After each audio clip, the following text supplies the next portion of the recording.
Halo, perkenalkan nama saya Alexander Korengkeng dan rekan saya Prof. Keresu.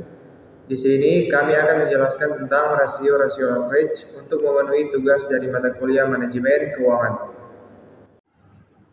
Di sini kami akan menggunakan laporan keuangan dari PT IMC Pelita Logistik.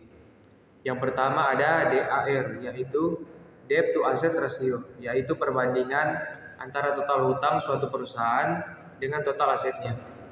Rumus hutang dibagi dengan aset, lalu dikalikan 100. Di sini kita mengambil dari neraca perusahaan. Jumlah liabilitas atau jumlah hutang perusahaan sebesar 34.250 US dollar dan dibagi total aset atau jumlah liabilitas ditambah ekuitas sebesar 179.354.000 US dollar. Lalu dikali 100, hasilnya sebesar 12%. Ini tergolong rendah, yang mana menunjukkan hanya sekitar 12% dari total aset perusahaan yang didanai dari hutang. Lalu yang kedua ada DER atau Debt to Equity Ratio. Ini mengukur sejauh mana perusahaan memanfaatkan hutang dalam struktur keuangannya. Rumusnya hutang dibagi ekuitas atau modal dan dikali 100. Kita mengambil dari neraca. Jumlah liabilitas atau jumlah hutang perusahaan sebesar 34.250.000 US dollar dan dibagi ekuitas atau modal sebesar 245.300.000 US dollar dan dikalikan 100, hasilnya 13%. Ini menandakan perusahaan yang sehat karena hutang terhadap modal yang rendah. Jadi semakin rendah rasio DER, semakin bagus pula perusahaan tersebut. Yang ketiga ada TIER, yaitu mengukur kemampuan perusahaan untuk membayar bunga utangnya dengan laba operasional. Rumus EBIT dibagi dengan biaya bunga.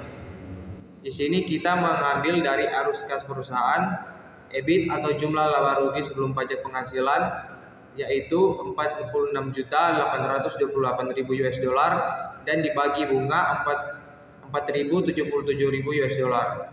Hasilnya 0,9 kali. Ini menunjukkan bahwa laba operasional perusahaan hanya mampu menutupi 90% dari beban bunga utangnya. Artinya, perusahaan sedikit kesulitan membayar bunga utang dari laba operasional.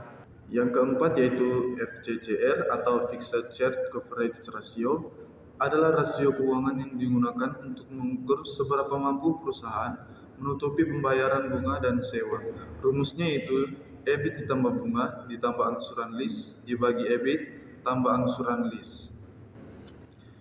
Kita mengambil dari arus kas EBIT atau jumlah laba rugi sebelum pajak penghasilan 46.828.000 US dollar ditambah bunga 477.000 US dollar dan angsuran lease di sini tidak ada, yang artinya 0, dibagi dengan bunga 477.000 US dollar tambah angsuran lease 0 yang hasilnya 1,3, yang artinya jika FCCR adalah 1,3% itu berarti bahwa perusahaan memiliki kemampuan untuk menutupi biaya tetap sebesar 1,3 kali lipat dari jumlah pembayaran bunga dan sewa. Yang kelima yaitu DSR atau Debt Service Ratio adalah rasio keuangan yang digunakan untuk mengukur kemampuan seseorang atau perusahaan dalam membayar kewajiban hutang. Rumusnya EBIT dibagi bunga ditambah sewa ditambah angsuran pokok pinjaman dibagi 1 kurang tarif pajak.